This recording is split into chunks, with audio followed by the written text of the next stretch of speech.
अध्यक्ष महोदय, हम नए नए आए हैं, पहली बार चुनकर हम विधानसभा में आए। हमारी जनता ने जहां चुन के हमें भेजा है 38,000 वोटों से जीत के आई हूं, लेकिन अब हम गए थे वहां तो हमारी विधानसभा के जो प्रबुद्ध जन थे, नागरिक थे, पूछ रहे थे कि विधानसभा में क्या होता है, महामहिम राज्यपाल के भाषण में क्या था। जब से हम विधानसभा चालू हुई है, माननीय सभापति महोदय, राम के नाम पे राजनीति। मैं बताना चाहती हूं कि राम का नाम, जब हमारे घर में बच्चा जन्म लेता है तो उसकी बुआ या मासी कान में बच्चे के कहती है राम राम। जब हमारे अंतिम शैया पर हम होते हैं, हमारी अर्थी सजाई जाती है, हमारे हिंदू रीति रिवाज के अनुसार हम मुखाग्नि नहीं देते जब तक अर्थी के नीचे हम 108 बार राम का नाम नहीं लिखते हैं। तो क्या आप बताएंगे हमें राम नाम की भक्ति? एक बेटा, एक राजा का बेटा, एक राम घट में बैठा, एक राम जगत विसारा, एक राम सबसे न्यारा। कबीरदास जी ने क्या कहा है, मीरा ने क्या कहा है, और गुरबाणी के अंदर सभापति महोदय सैकड़ों बार राम का नाम आया है। कब मंदिर जाना और कब नहीं जाना वो हम खुद तय करेंगे। हम राम को मानते हैं, भगवान को मानते हैं। लेकिन कांग्रेस के जो राज्यपाल का भाषण था, इसके अंदर सिवाय कांग्रेस की आलोचना के अलावा कुछ नहीं था। क्या 5 साल कांग्रेस पार्टी ने कुछ नहीं किया? वो जनता से जाके पूछिए, हेल्थ के क्षेत्र में क्या किया, एजुकेशन के क्षेत्र में क्या किया, आपका विजन क्या है? आप हमें बताइए। मैं सत्ता पक्ष से पूछना चाहती हूँ सभापति महोदय आपके माध्यम से कि आपका विजन क्या है, आप क्या करना चाहते हैं? जनता का जनमत है, जनता चाहे जिसको विपक्ष में बिठाती है और जिसको चाहे वो सत्ता में बिठाती है। मैं जिस क्षेत्र से आती हूँ, अभी कह रहे थे कि जिले आनन फानन में बनाए, सभापति महोदय 10 साल से 12 साल से लोग वहां संघर्ष कर रहे थे। माननीय मुख्यमंत्री गहलोत जी और पूर्ववर्ती कांग्रेस की सरकार ने जिला बनाकर जो अनूपगढ़ विधानसभा को हमें सौगात दी है, हमारी जनता को राहत दी है, वो सराहनीय कार्य है। मैं मेरी पार्टी को धन्यवाद देती हूं और आपके माध्यम से सत्ता पक्ष से जानना चाहती हूं कि आप नए जिन्हें बले हैं उनके अंदर कब हमारे डीटीओ ऑफिस खोलेंगे, कब आप हमें नगर पालिका देंगे, कब आप हमें तहसील देंगे, उसके ऊपर क्या करना चाहते हैं? किस तरह से आज हमारे सीएससी मेरे घड़साना रावड़ा अनूपगढ़ के अंदर एक भी गायनी डॉक्टर नहीं है।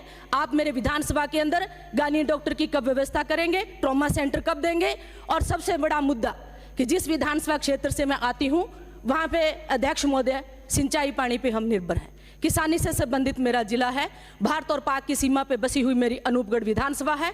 अभी पीछे जो रेगुलेशन जारी किया, उस रेगुलेशन का क्या नियम था, किस क्रम में हमारी वरीयता क्रम जो हमारा चेंज किया गया, जो 30 हमें पानी पीछे मिलना चाहिए था सर, हमें आगे पानी इन्होंने 8 मार्च की, अब ये बंदी ले रहे हैं 15 मार्च को जो इरिगेशन डिपार्टमेंट है। अध्यक्ष महोदय मेरी बात नोट की जाए, क्योंकि हमारी जो सरसों की और गेहूं की जो हमारी फसल है उसके पकाव के लिए हमें 15 अप्रैल तक पानी चाहिए आईजीएनपी नहर के अंदर।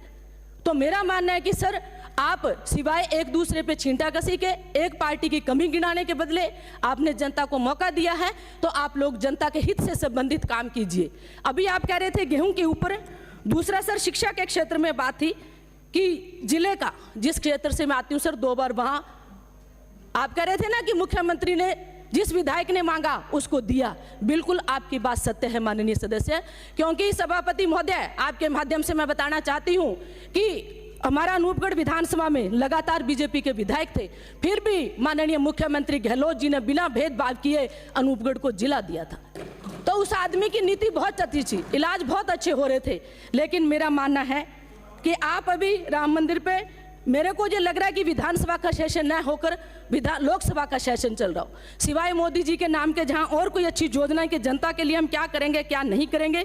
दूसरी बात आप भ्रष्टाचार पे कर रहे थे, क्या हम भ्रष्टाचार मुक्त राजस्थान कर पाएंगे? शुरुआत हमारे घर से होती है। जब आपका बच्चा पढ़ रहा होता है, जब बच्चे को कहते हैं कि आप 80% नंबर लेके आइए, मैं आपको मोबाइल दिलाता हूं, कैसे आप भ्रष्टाचार मुक्त राजस्थान करें? आप बात करते हैं महिलाओं पे अत्याचार की, तो क्या हमारी पहलवान बहनें ही थी, वो बैठी, वो महिला नहीं थी? क्या मणिपुर के अंदर हमारे घटना हो रही थी, निर्वस्त्र करके महिलाओं को घुमाया जा रहा था, उस पर क्या कहना है सत्ता पक्ष का? महिला की बात करते हैं आप लोग। और इसके साथ साथ मैं आपसे ये भी कहना चाहती हूँ अध्यक्ष महोदय आपके माध्यम से कि एक जो राजस्थान सरकार ने खाद्य एवं नागरिक आपूर्ति विभाग के माध्यम से जो विजन था कि हम सरसों के ऊपर आरएमसी 2020 और 24 और 25 का है समर्थन मूल्य पे खरीदने की बात है। जिसमें 2275 रुपये, मेरे से पहले मेरे छोटे भाई अभिमन्यु ने भी इस पे बात कही थी, 2275, और उस समर्थन मूल्य के ऊपर 125 रुपया आप बोनस दे रहे हैं, तो कुल मिलाकर 2400 रुपया हो रहा है। तो आप बात कर रहे हैं 2700 रुपये की। इस पे आपका क्या कहना है? तो अध्यक्ष महोदय, आपके माध्यम से मुझे ये कहना है कि हमारी जो IGNP है, इसकी जो बंदी ली जा रही है 60 दिन के आगे, ये मेरा पॉइंट नोट करने लायक है सर, क्योंकि हमारा क्षेत्र वो सिंचित है। उस पर आप लोगों ने 15 अप्रैल तक अपने डिपार्टमेंट से लेकर ये बात हमें 15 अप्रैल तक पानी दिया जाए, जिससे हमारी फसलों का पकाव हो सके।